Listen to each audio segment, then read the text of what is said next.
And now. That's the middle shot. He scores! Flips it off to Wyatt Matthews. He's in! Eagles take the lead! The Philadelphia Phillies are 2008 World Champions of Baseball. Welcome to Sports Talk, the number one sports podcast in the Philadelphia area. Come on out here, Brodes. This episode of Sports Talk with Brodes is brought to you by Sports R Philly. Sports R Philly contains a wide variety of great blogs across the Philadelphia area. You can follow them on Twitter at Sports R Philly or check out their website, www.sportsrphilly.com. What is going on, everyone? We are here for another episode of Sports Talk with Brodes. As always, you can follow me on Twitter at sportsandbrodes. And you can call into the show using a voice recording app on your phone, and all you have to do is send it to sportsandbrodes@gmail.com. Now, I actually really enjoyed college football this weekend, and I really wanted to start out with it. But then I'm thinking, the Eagles are number one. So I can't not talk about that game against the Kansas City Chiefs. Now, that's how I felt about this. I really don't know, because on one hand, I'm not upset, because I kind of had us written off as a loss anyway. But it hurt knowing that we were involved the whole game, and then the fourth quarter we just kind of let it go. Carson Wentz looked great. He threw an interception late in the game. It was kind of a bad bounce, but it happened, and that can't be happening in this league. But what I actually thought ruined the game for the Eagles is there was a missed sack by Vinny Curry that led Kansas City to score a touchdown in the fourth quarter, when that sack would have held them to a field goal, which our defense did great all game. I just thought we were outclassed, outplayed in the fourth quarter. But if Vinny Curry got that sack, that would have led them to a field goal, would have been fourth and questionable, even if they hit it. It would have been like fourth and whatever the yardage would be, but it would have been like a 40-plus yard field goal, which isn't always automatic. And that would have put us in a drivable position to take the lead. I don't understand. Another thing that upset me is the running game. I mean, LeGarrette Blount barely touched the ball. We don't run the ball ever. How easy is it for a defending team to know we're going to throw the ball 60 times a game? Zach Ertz was interviewed after the game, and he even said it. He even pretty much called it out. Subtweeted it, but used his words. It wasn't a subtweet, and said, we need to be more balanced offense. We need to have, if there's 60 snaps a game, we need to be 30 running, 30 throwing. We can't be having this 50-10. We got to use the running game. If it's not working, keep running the football until it works. It's 3rd and 3. What did we get LeGarrette Blount for? We got him to run in short yardage distances to get us a first down. Now use him. Now that's my theory on that. But I am kind of happy to see that this team isn't far off. I believe Kansas City went 12-4 last year, and this is the team that goes deep into the playoffs. And it was 13-13 for a majority of the game. It could have. I mean, realistically, it was a tie ball game going into the fourth quarter, and then Kareem Hunt did his thing. But that all started with a missed sack. Before that missed sack, Kareem Hunt wasn't doing anything. Our D-line looked great. Our defense looked great.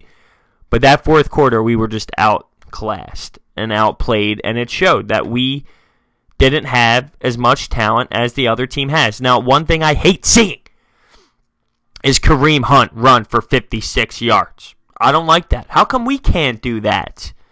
I love Sproles to death. He doesn't do that. LeGarrette Blount, he doesn't do that. Are we banking on Smallwood? This is where I think that Sidney Jones pick in the second round, instead of taking a back, Dalvin Cook. Just saying. Could you imagine having Dalvin Cook right now? Sidney Jones better be a stud. This kid better be the next, who do we got? Richard Sherman, Darrelle Revis. Or I'm going to be pissed. Because I'm watching Dalvin Cook run, and that could have been a pick right there. And he would look great. We don't have that guy. Kareem Hunt runs for 56 yards. He runs for yards, man. The guy runs for yards. We have no back that can do that. And it sucks. And that's one of the things that I hate seeing about it. But when we break it down, we stayed in the ball game with a very solid team that makes deep runs. We also did not give up in the game. Late in the game, we were down. Carson Wentz hits Aguilar in the end,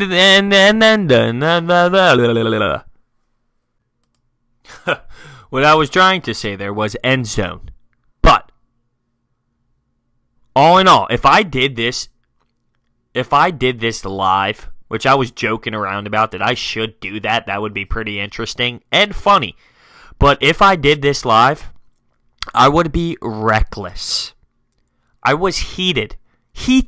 I needed time to sit back and realize what just happened, who we just played, what team we are, and the goals that I set for this squad to begin with. I get so upset when we lose games like this, and then I'm here thinking, I didn't think we're this 11-5 team. We're gonna lose games. You know? Why are we going to start the season off 3-0 again? We're not. But losing this next game against the Giants, if that does happen, now that'll hurt. That will be absolutely devastating. I don't think we can start this season off 1-2, especially with a loss against the Giants. Now, what helped was the fact that the Cowboys got smacked by the Broncos. I forget which one it was. I believe Zeke ran for 8 yards on 9 carries. It's either 9 yards on 8 carries, but regardless, it was garbage. And see how Dak Prescott suffered from that? I mean, it's the truth. And I'm not saying Dak Prescott is overrated or anything like this. He's a great player.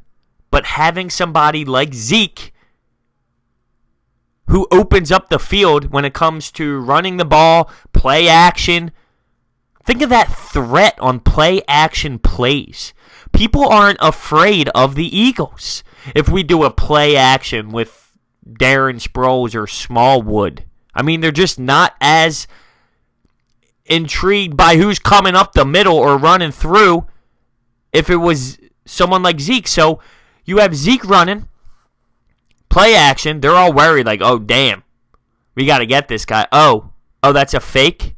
Opens up the middle. The linebackers get sucked in. It doesn't work like that here because, one, we don't ever run the ball. So they don't even, it fires me up. I would have freaked out if I did this live. I definitely would have. But we need to win this next week against the Giants. I don't know Odell's situation for tonight against against the Lions. I don't know what's going on. Someone told me today 5 to 6 weeks. I thought that was a little outrageous. I didn't hear anything like that, so I don't know if it's true. But we have the Sunday 1:00 game against the Giants. I would love to go to that game. Now here I am sitting here. I might look up some tickets. Drive home for the day. Uh-oh. Is my Fletcher Cox jersey coming off the wall? He got hurt. It kind of scared me. Came back, though. Big guy came back. But we go out to L.A. to play the Chargers after week 3 against the Giants. We have to be 2-1 after this. I will be devastated if I had to look at the standings and see 1-2. But looking at the NFC East right now, it's not the worst case scenario if we did lose against the Giants. But no, I won't. I will not take that. Everyone's 1-1 except for the Giants. So we got to go Lions tonight. They'll be 0-2. Washington had a late comeback winning drive against the Rams, who have kind of been surprising me, but Goff is still not a player of that caliber. He's no Carson Wentz. I was watching Carson Wentz, and I truly believe in 5 years, that's a reasonable time now. I know he's a little older because he stayed in college longer, but in 5 years, when he's in his late 27, I'm playing with something like that. Name me another quarterback that's going to be dominant. I mean, Aaron Rodgers, Tom Brady, those guys are going to be gone. It's going to be Carson Wentz. He's going to be the top quarterback in the league, and I see it. The amount of time he throws in a game, he gets the most reps throwing it. That's for sure. Let's break down a little bit of what happened on Sunday. Looking at some of the scores. So the Chiefs beat the Eagles 27-20. The Ravens beat the Browns. The one thing I'll say about the Browns this year is they're not just completely dead. They still have a lot of learning curves, but they're not just that crappy, oh my God, this is an absolute blowout team anymore. They're starting to put something together-ish, if you will. Panthers beat the Bills 9-3. Still not at that level for Cam Newton that I really hope to see. He's like a beast, 6'6", gunslinger back in that 15-1 year Super Bowl. I don't see that, and it's disappointing me. I did not see this drop-off coming. 9-3? Sheesh. Some of these games are kind of bleh to me, like Cardinals, Colts. Nah. The Steelers put a nice whooping on the Vikings, though, 26-9. Le'Veon Bell hasn't really came out to do his thing this year yet. I mean, he hasn't played all camps. He was not involved in any camps, so I mean, I guess it kind of makes sense for him to get a little warmed up, but 27 carries, 87 yards. His longest run was 11 yards. So, I mean, he averaged 3 yards a run. He's just a little bit more above that, I feel. The Bucs put a whooping on the Bears for their first game of the year, considering their game got canceled. Jameis Winston, love him. Just a great locker room energy guy. I feel like that's like myself. But, no, he did pretty solid. 204 yards, a touchdown, 18 for 30. Raiders stomped the Jets, 45-20. Broncos stomped the Cowboys, 42-17, and I loved it. That was so awesome watching the Cowboys struggle. I actually went out to eat. I had a great day of football. I mean, I had a great day. Actually, Saturday was a great day too. I'll get back to the Dallas Cowboys thing. A couple of the boys, we went out on Friday night. Saturday, big hungover day from 12 to 12, just crushed college football. I had a great college football weekend.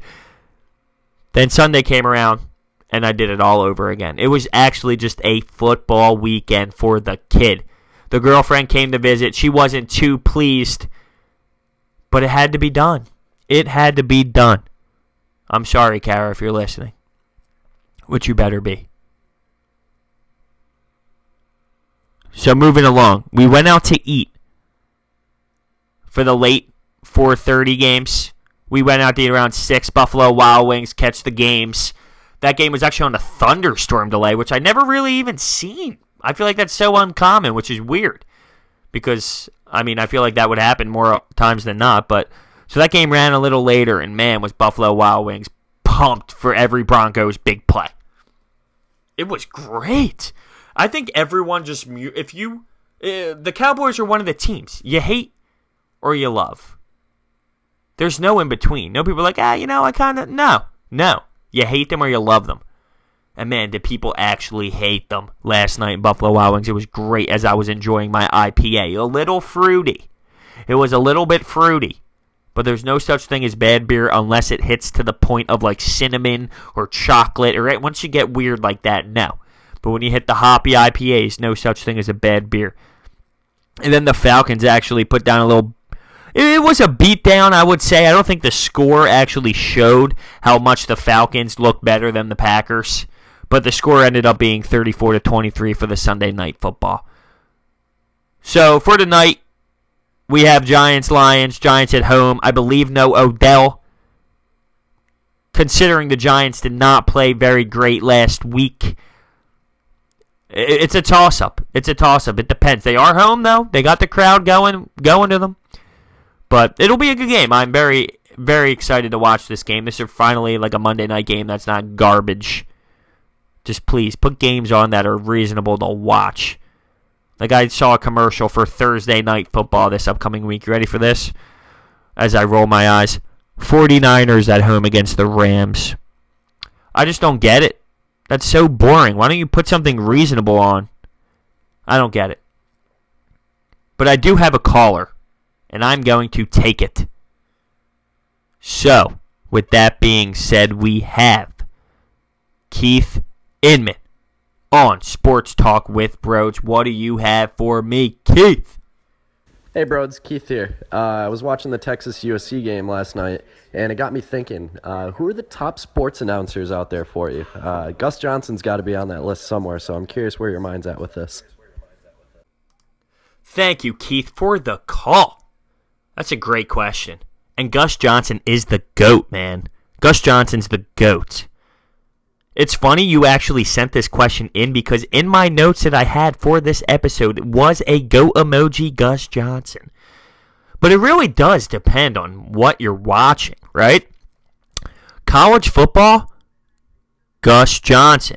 He used to be the GOAT in college ball, but you don't really see him anymore that he moved over to Fox because he was on CBS, I believe. But Gus Johnson, by far, I mean, he's my favorite sports commentator there is. I actually retweeted a couple things when that USC game was going on, which I am literally about to get to right after this question because, like I said, great day for college football. I retweeted a couple things. It was funny. There was a GIF of a cartoon screaming with his tongue out, and it says Gus Johnson every passing play. And there was another one that says, when you're in another room and hear Gus Johnson making a TD call, you feel like you're missing the greatest play in college football history. And it's the truth. His voice gets all high, and it is! Ooh! Missed it. Just practicing to be the color guy for Gus Johnson. But no, seriously, he's great for college football. Then you go into the hockey, and it's hard not to say Doc Emrick. When I think hockey in general, Wednesday night rivalry, big playoff games, Doc Emrick. And then you get it's funny because he goes with, I can't think of his name right now, wow. Oh, Pierre Maguire, who's like god-awful and everyone rips him apart. If I was Pierre Maguire, and he obviously knows everyone rips him apart, at that point you just keep being obnoxious and it's funny. You just soak it all in. But they go good together. It's funny. They're whatever. But Doc Emrick for the call on that is big time. And I might get some heat for this, but Joe Buck, especially when it comes to baseball and the World Series, I love the call of Joe Buck. I have no problems with him at all. People say when he goes to football he's biased, all this. No way. I think he's probably the greatest. I mean, we're branching apart from Harry Kalas and Vinny Scully and individual teams. I'm talking more of a overall, like Fox, CBS, bigger markets.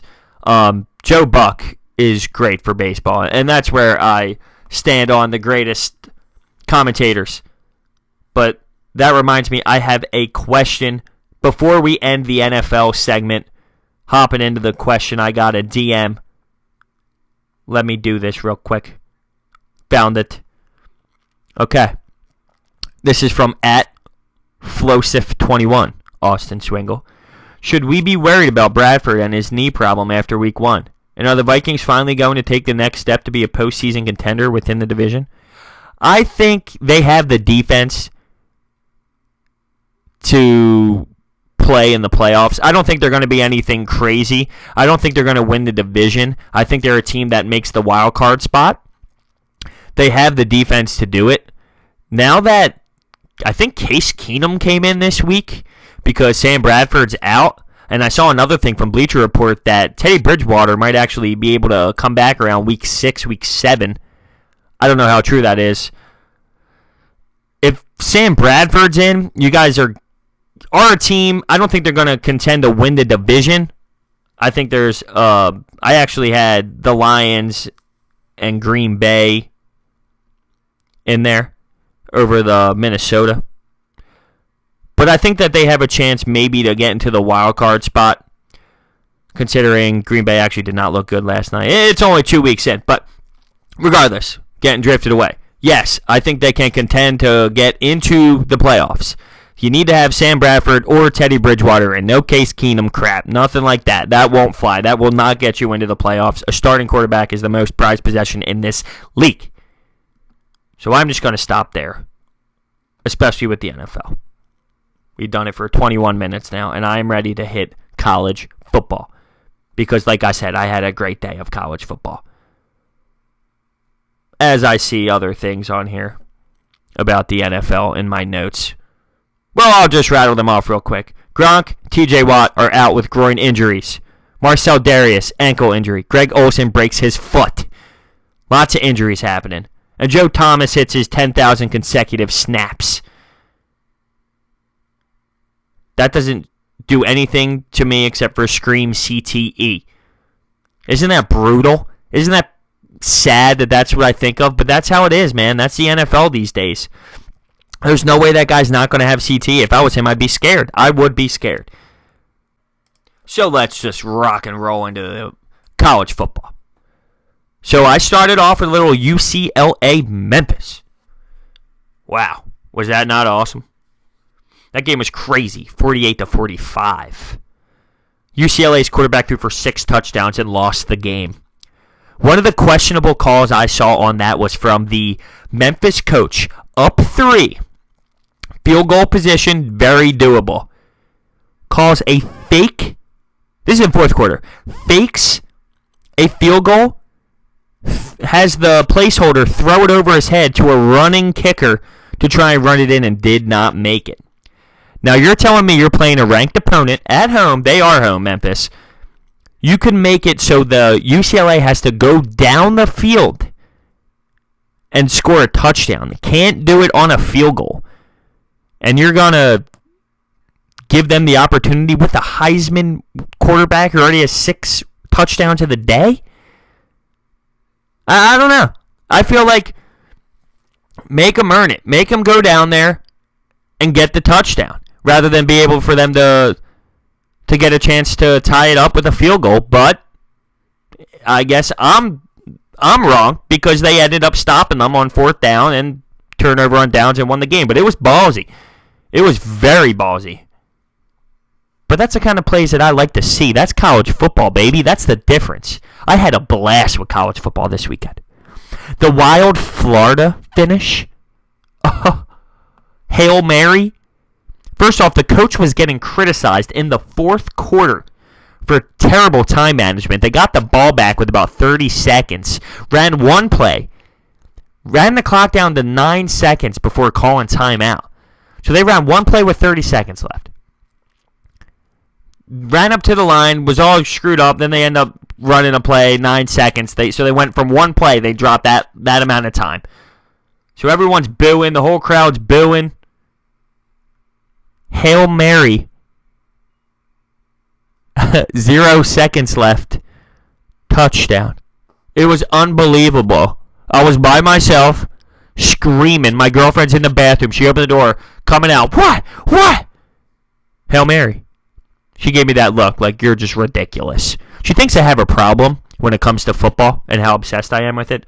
I don't think it's that serious of a problem. I mean, I only watched about 30 hours of football this weekend and didn't move from my couch. I don't know what she means, though. I don't get it. But anyway, moving on. The UCLA UCLA Memphis game. The USC Texas game. Colin Johnson. That game was awesome. Went to double overtime.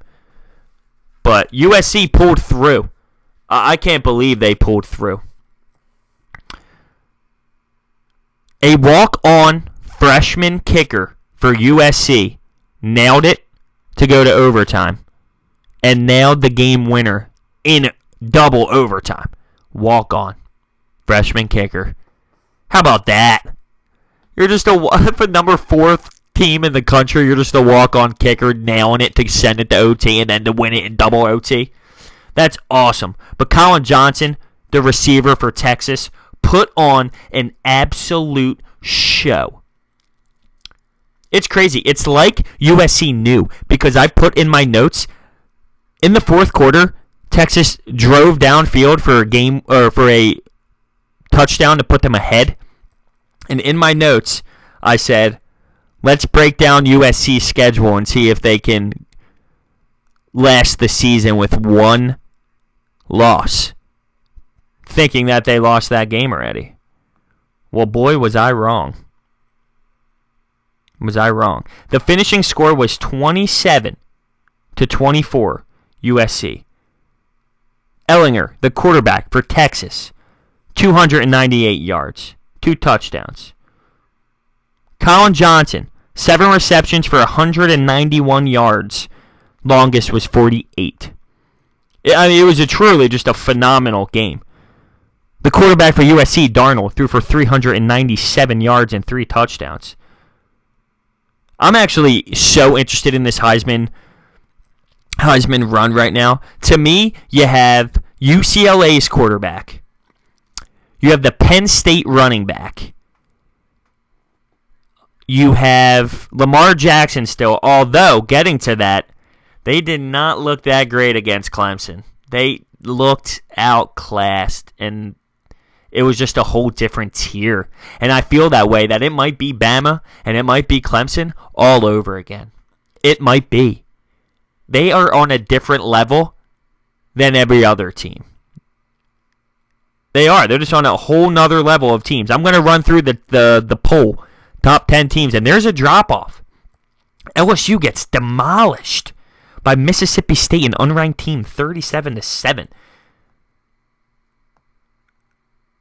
I mean, it's just, there's a huge drop-off after Bama and Clemson. We might be seeing another rematch again. Here we go. I will roll off the squads. We have Bama at 1, Clemson at 2, Oklahoma at 3. Now that is someone I left out of the Heisman running, Baker Mayfield. I don't know if he's at the next level as the other guys. But see, this is what I'm actually enjoying this year.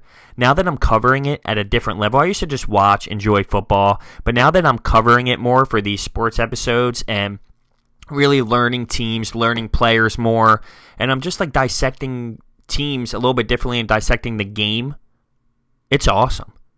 I mean, it's so much more interesting than the NFL because it's more, I don't know how to explain it. It's just more trick plays, younger kids. It's just a different style of the game. So it's cool. It's not just these freak athlete professionals who are getting paid millions of dollars. It's just a different way to play the game. But then you have Penn State coming in at 4, USC at 5. I don't think USC is on the same level as Bama Clemson. Is Penn State? Yeah, I mean, they're at a higher level than USC. I think they're even higher than Oklahoma. I don't see Washington. They're 3-0 ranked at 7. Now, Oklahoma State's quarterback is another one that's in the Heisman running, in my eyes. He's an absolute stud. But it's Bama, Clemson, big drop-off, Penn State, little drop-off, Oklahoma, drop-off, USC. And from there, I mean, that's it. How are you going to have Miami ranked 14th? They had one game. Florida State's ranked 12th. They're 0-1. Their loss comes to Alabama. I don't know. That's just my opinion on it right now. It's pretty crazy that we're already entering week 4 of football. I felt like it just started. I've been waiting all this time, and here it is. It's already week 4. Goes by way too fast. Way too fast. But with that being said, I'm going to end this episode. It's been a great one. I enjoyed watching football for 24 hours this weekend. It might even been 30 hours. Who's counting? It was a phenomenal weekend, though. Relaxed. Enjoyed some cold ones. Watched great sporting events. But now it's over. And I will have another episode out this week. So remember, call into the show. You can leave a call using your voice recording app and sending it to sportsandbrodes@gmail.com. You can follow me on Twitter @sportsandbrodes. And that's it. That's all I got for you. Thank you so much. And there will be another episode out this week. Thank you very much.